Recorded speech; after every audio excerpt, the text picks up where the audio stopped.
최소 5억에서 최대 30억 원까지 상속 재산에서 공제를 해주는 제도를 말합니다. 활용한 경우와 그렇지 못한 경우에 최대 상속세는 4억 원 정도 차이가 나는 걸 알 수 있습니다. 배우자 재산에서 다 납부를 하게 되면은 자녀들 입장에서는 상속세 부담 없이 본인이 상속받은 재산을 고스란히 가져갈 수 있는 효과가 있고요. 그런데 상속세가 없더라도 상속세 신고를 하는 경우가 유리한 경우가 있을 수 있는데요.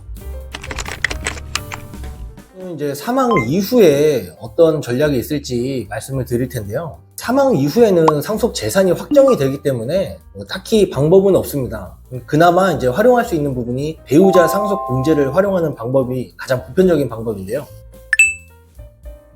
배우자 상속 공제는 배우자는 같이 살면서 그 재산을 형성하는 데 기여를 많이 했다고 인정을 해줘서 최소 5억에서 최대 30억 원까지 상속 재산에서 공제를 해주는 제도를 말합니다. 배우자 상속 공제는 배우자가 실제 상속받는 금액이 5억 원보다 적게 상속이 되더라도 최소 5억 원까지는 무조건 공제를 받고요. 5억 원이 넘게 실제로 상속을 받게 된다면은 법정 상속 지분 비율만큼 상속받은 경우와 또 비교를 해봐야 됩니다. 법정 상속 지분은 법에서 상속받을 지분을 정했다는 의미인데요. 배우자 같은 경우는 그 공제해주는 취지와 마찬가지로 상속인들보다 50%를 추가로 지분을 받게 됩니다. 그래서 예를 들어서 배우자와 자녀 2명이 있는 경우에 이 배우자 같은 경우는 1.5, 그 다음에 자녀는 각각 1씩 이렇게 상속 지분을 갖게 돼서 이 지분대로 상속받았다는 가정하에 그 금액과 실제 상속받은 금액을 비교를 해서 더 작은 금액까지는 배우자 상속 공제로 공제를 받을 수 있습니다. 좀 더 이해를 돕기 위해서 아까 그 상속재산 35억 원에 배우자와 자녀 2명인 경우에 배우자 상속 공제가 어떻게 적용이 되는지 한번 볼 텐데요. 우선 배우자가 상속을 전혀 안 받은 경우입니다. 이 경우에도 최소 5억 원까지 공제되기 때문에 5억 원이 공제가 되고요. 4억 원만 공제되는 경우에도 5억 원보다 적기 때문에 최소 5억 원은 공제를 해주게 됩니다. 그리고 실제 상속 금액이 10억 원인 경우에 법정 상속 지분으로 상속을 받는다면은 15억 원인데 이 둘과 비교해서 10억 원까지만 배우자 상속 공제를 받을 수 있고요. 또 반대로 20억 원을 배우자가 실제로 상속받았다 하더라도 법정 상속 지분대로 받아야 될 15억 원보다 더 크기 때문에 15억 원까지만 배우자 상속 공제가 적용이 됩니다. 참고로 그 최대 30억 원까지 배우자 공제가 가능하다고 했는데요. 이 30억 원을 배우자가 공제를 받으려면은 자녀가 2명 있다는 가정하에 재산이 70억 원 있고 배우자가 실제로 30억 원 상속받는 경우에 30억 원까지 공제를 받을 수 있습니다. 그래서 70억 원이 이상 되시는 분들에 한해서 배우자 상속 공제에 30억 원이 적용된다고 보시면 됩니다. 그러면은 실제 상속세 계산 사례로 한번 볼 건데요. 법정 상속 지분대로 배우자 상속 공제를 최대로 받는 경우와 배우자가 전혀 상속받지 않는 경우를 한번 비교해 보겠습니다. 이 경우도 마찬가지로 보유재산 35억 원으로 한이상 했고요. 이 경우 최대 받을 수 있는 상속 공제가 20억 원입니다. 이렇게 해서 계산된 거는 아까 예시와 마찬가지로 상속세가 4억 4천만 원이 계산이 되는데요. 반대로 배우자가 나중에 또 사망하면은 나온 상속세가 걱정이 돼서 그냥 배우자가 상속을 전혀 받지 않는다면은 상속 공제는 10억 원까지밖에 공제가 안 되고 상속세는 8억 4천만 원이 발생이 됩니다. 그래서 배우자 상속 공제를 활용한 경우와 그렇지 못한 경우에 최대 상속세는 4억 원 정도 차이가 나는 걸 알 수 있습니다.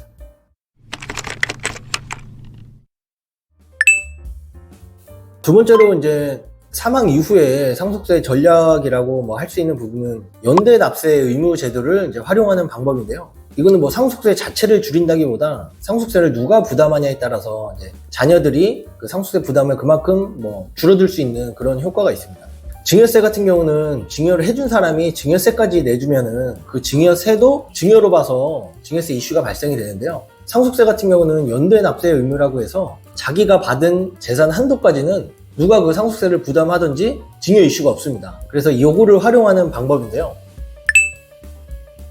실제 계산된 사례로 한번 또 볼 텐데 이 경우는 배우자가 법정 상속 지분인 15억 원까지 상속받지 않고 10억 원까지만 상속받는 경우입니다. 이 경우에 상속 공제는 15억 원까지 공제가 되고요. 발생되는 상속세는 6억 4천만 원이 나옵니다. 근데 배우자가 10억 원만큼 상속을 받았기 때문에 이 6억 4천만 원을 배우자 재산에서 다 납부를 하게 되면은 자녀들 입장에서는 상속세 부담 없이 본인이 상속받은 재산을 고스란히 가져갈 수 있는 효과가 있고요. 또 나아가서 이제 배우자 입장에서는 상속받은 10억 원에서 이 상속세를 6억 4천만 원을 내고 나면은 3억 6천만 원밖에 남지 않기 때문에 나중에 이제 이 배우자가 사망하더라도 역시 상속세가 발생되지 않는 효과가 있기 때문에 이렇게 연대 납세 의무제도를 활용해서 누가 이제 상속세를 내는지 그런 것도 하나의 전략 방법이 될 수 있습니다.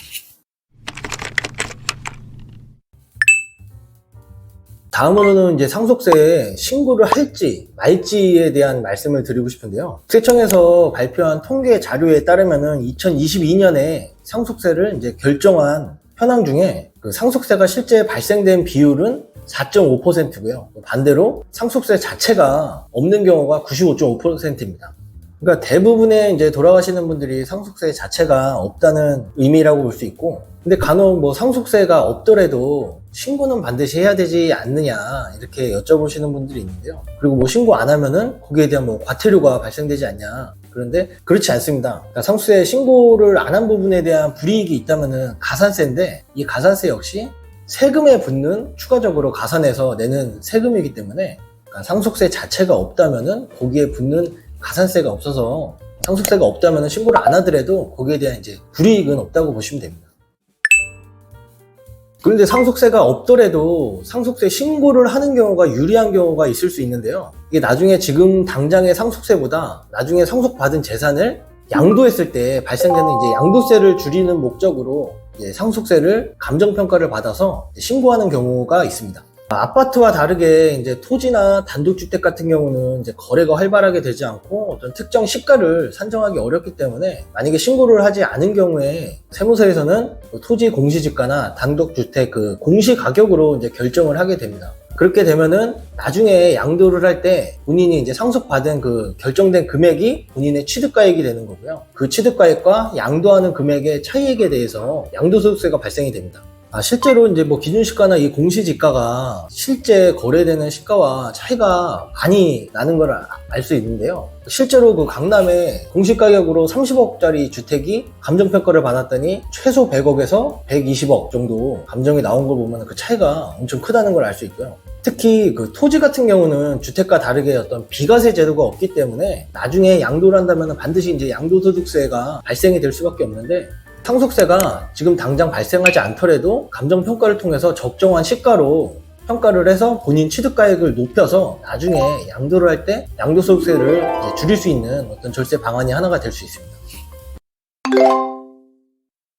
실제로 이제 기준시가로 결정이 되는 경우와 감정평가를 받아서 신고하는 경우에 얼마나 이제 양도소득세가 차이가 나는지 한번 계산을 한번 해봤는데요. 예를 들어서 이제 공시지가로 2억 원인 토지를 감정평가를 받아서 5억 원에 상속세 신고를 했다고 가정을 하겠습니다.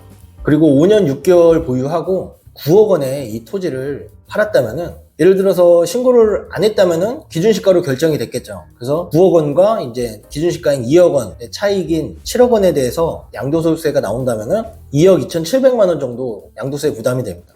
그런데 이제 상속세 신고할 때 5억 원으로 감정평가를 받아서 신고를 해뒀다면은 9억 원과 5억 원의 차액인 이제 4억 원에 대한 양도소득세가 1억 1,700만 원 정도 나옵니다.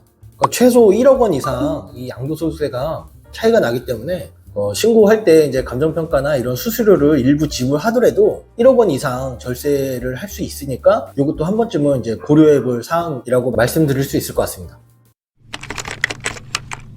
오늘은 상속세 절세 전략에 대해서 다양하게 알아봤는데요. 오늘 말씀드린 주제 하나하나가 다 동떨어져 있는 게 아니고, 오늘 말씀드린 모두 전부가 하나로 다 연결된, 유기적으로 연결되어 있다고 생각하셔야 돼서 여기서 전략이 또 여기서 영향을 미치고 그렇게 되기 때문에 좀 더 큰 범위에서 장기적으로 상담을 받아보시고 계획을 세우시길 말씀드리고 싶습니다.